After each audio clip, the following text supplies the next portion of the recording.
Assalamualaikum semuanya. Sebelumnya saya ucapkan terima kasih untuk kalian yang sudah klik video ini dan subscribe. Semoga kalian selalu dilimpahkan kebahagiaan oleh Allah Subhanahu wa taala. Di video kali ini kita akan mendengarkan sebuah kisah seorang wanita yang sering gagal dalam pernikahannya. Bahkan ia sudah menikah sebanyak 4 kali, namun ia masih berharap untuk menemukan seorang lelaki yang akan setia menemaninya sampai tua. Bagaimana ceritanya? Mari kita saksikan bersama-sama. Di sebuah desa kecil yang dipenuhi dengan ladang sawit yang tumbuh hijau, hidup seorang wanita bernama Ayu. Dengan senyum yang mampu meluluhkan hati siapa saja yang melihatnya. Namun di balik kecantikannya itu, ia membawa kisah hidup yang penuh liku. Ayu pada usia 30 tahun, telah menikah sebanyak 4 kali dan bercerai 4 kali pula. Setiap babak kehidupannya seperti diambil dari naskah drama yang penuh intrik dan air mata. Orang-orang di desanya mengenalnya sebagai wanita yang tangguh, meski banyak pula yang mencibirnya. Kisah ini bermula dari cinta pertamanya, cinta yang membawanya berani melawan dunia demi seorang lelaki. Ia tak peduli dengan larangan orang tua atau bisik-bisik tetangga. Cinta itu begitu kuat hingga membawanya ke dalam kehidupan yang tak pernah ia bayangkan sebelumnya. Dan dari sana, jalan hidup Ayu penuh dengan belokan tajam yang tak terduga. Saat itu Ayu masih berusia 18 tahun ketika ia pertama kali jatuh cinta pada seorang pria yang bernama Bagas. Seorang duda yang berusia 30 tahun. Bagas merupakan pria yang karismatik, pandai berbicara dan memiliki senyum yang selalu berhasil membuat hati Ayu bergetar. Mereka bertemu di pasar malam saat Ayu tengah membantu ibunya berjualan gorengan. Bagas membeli pisang goreng dari Ayu setiap hari selama 2 minggu berturut-turut, hingga akhirnya ia memberanikan diri untuk berbicara lebih dekat dengan Ayu. "Ayu, kamu gadis cantik yang pernah aku temui," ujar Bagas suatu malam. Ayu tersipu malu. Ia tahu bahwa orang tuanya tak akan menyukai Bagas. Bagas merupakan seorang duda dengan latar belakang yang samar. Tak ada yang tahu pasti mengapa ia bercerai, apalagi kemana istri dan anak-anaknya pergi.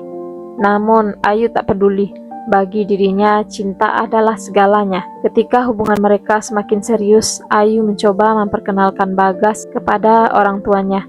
Namun seperti yang ia duga, orang tuanya langsung menolak mentah-mentah. Ayahnya seorang petani, marah besar begitu tahu bahwa lelaki yang mendekati anaknya merupakan seorang duda. "Apa yang ada di dalam pikiranmu, Ayu? Mau masa depanmu hancur? Bagas itu bukan orang baik," bentak ayahnya. "Tapi aku cinta sama dia ya," jawab Ayu dengan suara gemetar. "Cinta? Cinta itu butuh tanggung jawab. Bagaimana kalau dia meninggalkanmu seperti istri dan anak-anaknya dahulu?" Suatu malam, Ayu dan Bagas berpacaran di belakang rumah tetangga, yang akhirnya ketahuan oleh ayahnya saat ayahnya hendak mengambil air wudhu, yang kebetulan kamar mandi berada di luar rumah. Ayah Ayu ke belakang rumah dengan membawa senter. Tak sengaja malah nampak mereka dengan penyinaran senter. Ayu dan Bagas sontak terkejut dan langsung berhamburan. Keesokan harinya Ayu disidang oleh ayahnya dan Ayu hanya bisa ngeles kalau malam itu mereka hanya bertemu sebentar. Meski mencoba melawan, Ayu tak mampu mengubah pendirian ayahnya. Tanpa pikir panjang, Ayu pun memutuskan untuk mengambil jalan yang drastis, yaitunya kawin lari. Pada malam yang sunyi, Ayu mengemas beberapa pakaian ke dalam tas kecil dan melangkah pergi bersama Bagas. Ayu dan Bagas menikah di sebuah kota kecil, jauh dari desanya. Pernikahan itu dilakukan tanpa wali dari pihak keluarga Ayu, hanya dihadiri oleh teman-teman Bagas yang tak terlalu dikenal oleh Ayu. Meski demikian, Ayu merasa bahagia. Baginya berada di sisi Bagas sudah lebih dari cukup. Awalnya kehidupan mereka tampak indah. Bagas bekerja sebagai tukang kayu, sementara Ayu membuka warung kecil untuk membantu ekonomi keluarga. Dalam 2 tahun pertama pernikahan mereka, Ayu melahirkan 2 anak perempuan, Lila dan Rara. Kehadiran kedua anak itu menjadi pelengkap kebahagiaan mereka. Namun kebahagiaan itu tak bertahan lama. Setelah anak kedua mereka lahir, sifat Bagas perlahan mulai berubah. Ia sering pulang larut malam, kadang tanpa alasan yang jelas. Ayu mulai curiga, namun setiap kali ia bertanya, Bagas selalu menjawab dengan marah. "Jangan sok tahu, aku ini suamimu, bukan orang yang bisa kamu atur-atur," teriak Bagas suatu malam. Suatu hari, Ayu menemukan surat-surat tagihan utang yang menumpuk di meja. Rupanya Bagas terlibat dalam perjudian dan telah menggadaikan sebagian besar barang-barang mereka. Ayu merasa hatinya hancur, namun ia tetap bertahan demi anak-anaknya. Puncaknya, Ayu menemukan fakta yang lebih mengejutkan. Salah satu tetangganya memberitahu bahwa Bagas sering terlihat bersama seorang wanita lain di pasar malam. Ayu tak langsung percaya. Namun ketika ia memergoki sendiri suaminya berduaan dengan wanita itu, ia tahu bahwa pernikahannya tak bisa diselamatkan lagi. Ayu memutuskan untuk pulang ke rumah orang tuanya. Ia membawa kedua anaknya dan meninggalkan Bagas. Meski awalnya orang tuanya marah, mereka akhirnya menerima Ayu kembali. Namun hidup sebagai seorang ibu tunggal bukanlah hal yang mudah bagi Ayu. Bagas tak pernah kembali. Ia pergi entah kemana, meninggalkan Ayu dengan tanggung jawab yang besar sebagai ibu dari dua anak kecil. Meski begitu, Ayu bertekad untuk tetap kuat. Ia mulai bekerja keras untuk mencukupi kebutuhan anak-anaknya, sembari mencoba melupakan luka yang ditinggalkan oleh pernikahan pertamanya. Setelah perceraian dengan Bagus, Ayu mencoba bangkit dari keterpurukan. Ia bekerja keras demi kedua anaknya, Lila dan Rara, dengan berjualan gorengan di pasar pagi. Hidup sebagai ibu tunggal tidak mudah, namun Ayu adalah wanita yang tegar. Meski banyak pria yang mencoba mendekatinya, ia tidak memikirkan cinta lagi. Baginya, anak-anak adalah prioritas utama. Namun, semua berubah ketika seorang teman memperkenalkannya kepada seorang pria yang bekerja sebagai debt collector di kota sebelah. Perkenalan itu menjadi awal dari babak baru dalam kehidupan Ayu, meski akhirnya penuh luka dan penyesalan. Ayu bertemu Ricky di sebuah warung makan. Saat janjian untuk bertemu dengan temannya yang bernama Sari, namun Sari membawa seorang teman juga bernama Ricky. Lalu Sari memperkenalkan Ricky kepada Ayu.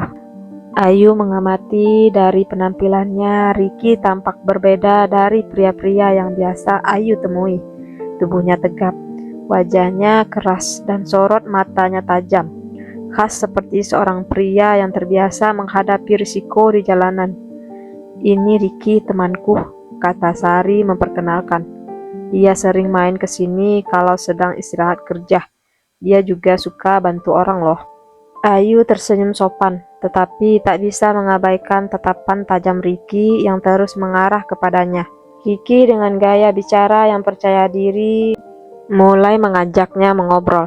Ia memuji kecantikan Ayu dan mengatakan betapa ia menghargai wanita yang kuat dan mandiri seperti Ayu. Dalam waktu singkat, Ricky berhasil menarik perhatian Ayu. Meski awalnya ia ragu, perlahan-lahan Ayu mulai membuka hatinya. Ricky sering datang ke rumah Ayu, membawakan makanan untuk anak-anaknya, dan bahkan membantu Ayu dengan beberapa urusan kecil. Ayu merasa bahwa kehadiran Ricky membawa warna baru dalam hidupnya yang sebelumnya kelabu. Hubungan Ayu dan Ricky semakin dekat, hingga akhirnya Ricky mengungkapkan niatnya untuk menikahi Ayu. Namun seperti yang terjadi pada pernikahan pertama, rencana itu tidak berjalan mulus. Orang tua Ricky, terutama ibunya, menentang keras hubungan tersebut. Mereka menganggap Ayu yang berstatus janda dengan dua anak tidak pantas untuk Ricky. "Ricky, kamu masih muda, ganteng. Masa mau nikah sama janda beranak dua?" kata ibunya dengan nada tajam. Namun Ricky bersikeras, "Ibu, Ayu itu wanita baik. Dia lebih baik dari banyak gadis yang pernah aku kenal. Aku yakin dengan pilihanku." Karena tidak mendapat restu, Ricky memutuskan untuk menikah dengan Ayu secara sederhana, tanpa kehadiran orang tuanya. Pernikahan itu digelar di rumah Ayu, dihadiri oleh beberapa teman dekat dan tetangga. Meski sederhana, Ayu merasa bahagia karena ia berpikir bahwa akhirnya ia menemukan pria yang benar-benar mencintainya. Namun kebahagiaan itu hanya bertahan seumur jagung. Setelah menikah, sifat asli Ricky perlahan mulai terlihat. Pekerjaan sebagai debt collector membuat Ricky sering pulang larut malam, bahkan kadang tidak pulang sama sekali. Ayu merasa ada sesuatu yang disembunyikan oleh Ricky, tetapi ia berusaha percaya kepada suaminya. Hingga suatu malam, Ayu melihat sesuatu yang mencurigakan. Saat Ricky pulang, ia membawa sebuah tas besar yang ia sembunyikan di bawah tempat tidur. Ketika Ayu bertanya, Ricky hanya menjawab dengan singkat, "Jangan tanya-tanya macam-macam, ini urusan kerja." Ayu mulai merasa ada yang tidak beres. Kecurigaannya semakin kuat ketika Ricky tiba-tiba sering menerima telepon dari nomor yang tidak dikenal dan selalu berbicara dengan nada pelan, seolah-olah sedang menyembunyikan sesuatu. Ayu mencoba mengabaikan perasaan tidak nyaman itu, tetapi rasa takut perlahan-lahan menghantui pikirannya.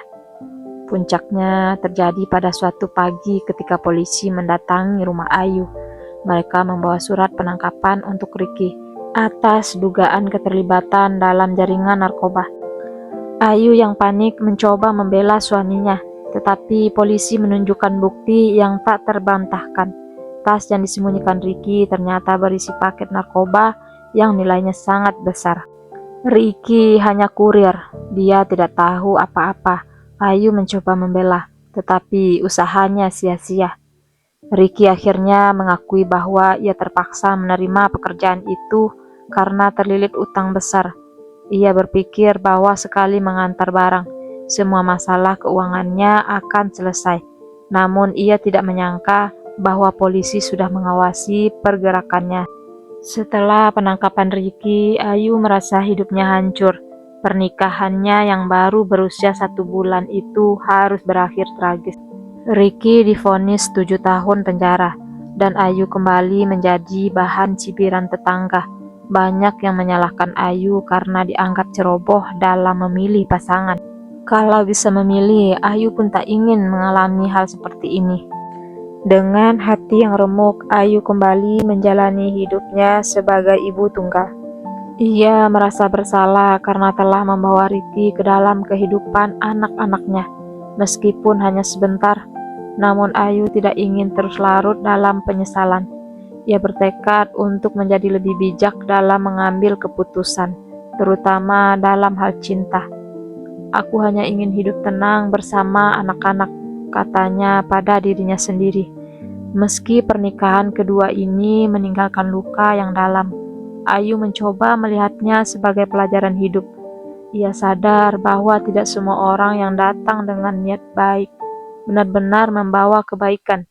Dan di balik semua kepahitan itu, Ayu belajar untuk lebih berhati-hati dan mengutamakan kebahagiaan anak-anaknya di atas segalanya. Beberapa tahun kemudian, Ayu pun mencoba menjalin hubungan dengan seorang pria. Setelah 2 pernikahan yang gagal, Ayu kembali terjebak dalam lingkaran cinta yang rumit. Ia tak pernah menyangka pria ketiga yang ia nikahi, seorang berondong bernama Ijep, ternyata menyimpan kebohongan besar dan masalah yang jauh lebih rumit dari apa yang pernah ia alami sebelumnya. Kisah ini menjadi salah satu bab paling kelam dalam perjalanan hidup Ayu. Awal mula perkenalan Ayu dengan Ijep. Ijep merupakan seorang pria muda yang tampak berpendidikan dan santun. Ia mengaku sebagai anak seorang ustadz yang memiliki pesantren di kota kecil tempat ia dibesarkan. Ijep bertemu Ayu di sebuah pesta pernikahan. Ia memandangi Ayu dari kejauhan, perlahan menghampiri lalu menyapa Ayu dan mengajak Ayu untuk ngobrol. Dengan pembawaannya yang tenang dan penuh percaya diri, Ijep berhasil membuat Ayu merasa nyaman. Setelah pertemuan itu, mereka pun tetap masih terhubung melalui komunikasi jarak jauh. Ayu dan Ijep pun sudah merasa dekat dan saling mengenal. Lalu tak lama setelah itu, Ijep pun mengungkapkan isi hatinya. Ayu, aku ingin serius sama kamu. Aku tahu kamu sudah banyak mengalami luka, tapi aku ingin menjadi suami yang bisa membawa kamu ke jalan yang lebih baik, ujar Ijep saat melamar Ayu. Ijep menjanjikan kehidupan yang lebih baik dengan latar belakang keluarganya yang ia klaim penuh nilai agama. Ia bercerita bahwa pesantren milik ayahnya adalah tempat ia tumbuh menjadi pribadi yang baik. Namun ada sesuatu yang ganjil saat Ayu meminta untuk diperkenalkan kepada keluarganya. Ijep selalu punya alasan untuk menunda. Pesantren lagi sepi Ayu, lagi nggak ada santri karena programnya baru selesai. Nanti kalau waktunya pas, aku akan ajak kamu ke sana, katanya. Karena merasa Ijep tulus, Ayu memutuskan untuk menikah dengannya. Pernikahan mereka digelar sederhana di rumah Tante Ayu, tanpa kehadiran keluarga Ijep yang katanya sedang sibuk mengurus pesantren. Setelah menikah, Ijep dan Ayu tinggal di rumah Tante Ayu. Mereka berdua membantu usaha kue milik sang tante, dan pada awalnya kehidupan rumah tangga mereka terlihat harmonis. Ijep sering membantu di dapur, melayani pelanggan, dan tampak menjadi suami yang pengertian. Namun sikap manis Ijep perlahan mulai berubah. Ayu menyadari ada banyak hal yang ganjil pada suaminya. Setiap malam, Ijep sering mengurung diri di kamar, berbicara sendiri atau terkadang keluar tanpa alasan yang jelas. Ayu yang mencoba memahami suaminya bertanya apa yang sedang terjadi. Aku cuma lagi banyak pikiran, Ayu. Kamu nggak usah khawatir, jawab Ijep dengan nada dingin. Ayu mulai menaruh curiga, tetapi ia menahan diri untuk tidak menuduh tanpa bukti. Namun sikap posesif Ijep semakin menjadi-jadi dan itu memicu pertengkaran. Akhirnya Ayu mengetahui rahasia besar Ijep ketika suatu malam ia menemukan suaminya sedang menggunakan narkoba di kamarnya. Ayu terkejut dan marah. Ijep, apa yang kamu lakukan? Kamu bilang kamu anak ustadz, tapi kamu malah begini, bentak Ayu. Ijep yang sudah berada di bawah pengaruh obat-obatan hanya tertawa kecil. Kamu gak mengerti apa yang aku rasain. Hidup ini berat, Ayu. Kamu gak tahu apa-apa. Sejak saat itu, kehidupan rumah tangga mereka semakin kacau. Ijep mulai menunjukkan gejala halusinasi akibat kecanduannya. Ia sering menuduh Ayu melakukan hal-hal yang tidak pernah ia lakukan, termasuk menuduhnya memiliki hubungan terlarang dengan sepupunya sendiri. Kamu kenapa tadi senyum-senyum sama sepupu kamu? Kamu pikir aku nggak tahu apa yang kalian lakukan di belakang aku? Tuduh Ijep dengan nada kasar. Ayu mencoba menjelaskan bahwa tuduhan itu tidak masuk akal, tetapi Ijep tidak pernah mau mendengarkan. Salah satu hal paling menyakitkan bagi Ayu adalah bagaimana Ijep memperlakukannya saat mereka melakukan hubungan suami istri di bawah pengaruh narkoba. Ijep sering bertindak kasar seolah-olah melampiaskan kecurigaannya pada Ayu. Ayu merasa diperlakukan seperti benda tanpa kasih sayang atau penghormatan. Kamu itu perempuan gak tahu diri. Kamu pikir aku gak bisa cari yang lebih baik, katanya suatu malam setelah memperlakukan Ayu dengan kasar. Selain itu, Ijep juga menuduh Ayu memiliki ketertarikan pada pacar adiknya. Tuduhan itu muncul setelah Ayu tanpa sengaja bertemu dengan pacar adiknya di pasar dan berbicara sebentar. Ijep yang kebetulan melihat mereka dari kejauhan langsung marah besar. Kamu memang enggak punya malu. Semua lelaki kamu kejar ya, bentak Ijep saat Ayu baru pulang ke rumah. Ayu hanya bisa menangis. Ia merasa direndahkan oleh pria yang seharusnya melindunginya. Kehidupan Ayu semakin tak tertahankan. Tante Ayu yang selama ini menampung mereka mulai melihat keanehan pada Ijep. Pada suatu malam saat Ayu dan Ijep bertengkar hebat, sang tante akhirnya angkat bicara. Ayu itu perempuan baik-baik. Kalau kamu cuma bisa marah-marah dan menuduh tanpa bukti, lebih baik kamu pergi saja dari sini. ujar tantenya dengan tegas. Ijep merasa tersudut. Dalam amarahnya, akhirnya Ijep menceraikan Ayu di hadapan seluruh keluarga. Dengan suara tinggi, ia berkata, "Kalau memang aku nggak dihargai di sini, aku ceraikan kamu, Ayu. Aku nggak butuh kamu lagi." Ayu yang sudah terlalu lelah hanya terdiam. Baginya perceraian itu adalah jalan keluar dari penderitaan yang ia alami. Setelah berpisah dari Ijep, Ayu kembali mencoba menata hidupnya. Ia tetap tinggal di rumah tantenya, melanjutkan pekerjaannya di bisnis kue. Meski merasa hancur, Ayu bersyukur karena ia akhirnya bebas dari hubungan yang penuh kekerasan dan kebohongan. Kisah dengan Ijep ini menjadi pelajaran besar bagi Ayu. Ia menyadari bahwa tidak semua orang yang datang dengan janji manis benar-benar tulus. Kini ia bertekad untuk lebih berhati-hati dalam membuka hatinya demi dirinya sendiri dan kedua anaknya.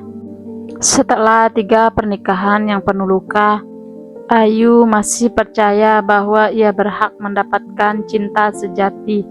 Namun perjalanan hidup mempertemukannya kembali dengan seorang pria yang tak lain adalah Rudy, mantan suami temannya Email.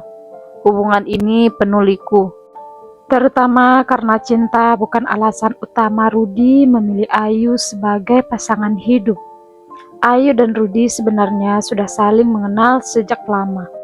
Mereka sering bertemu di berbagai acara keluarga dan pertemanan karena Email. Mantan istri Rudy adalah salah satu teman Ayu semasa sekolah.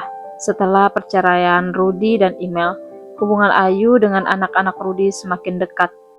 Rudy memiliki 3 orang anak yang sering bermain di sekitar rumah Ayu karena mereka yang tinggal tidak berjauhan.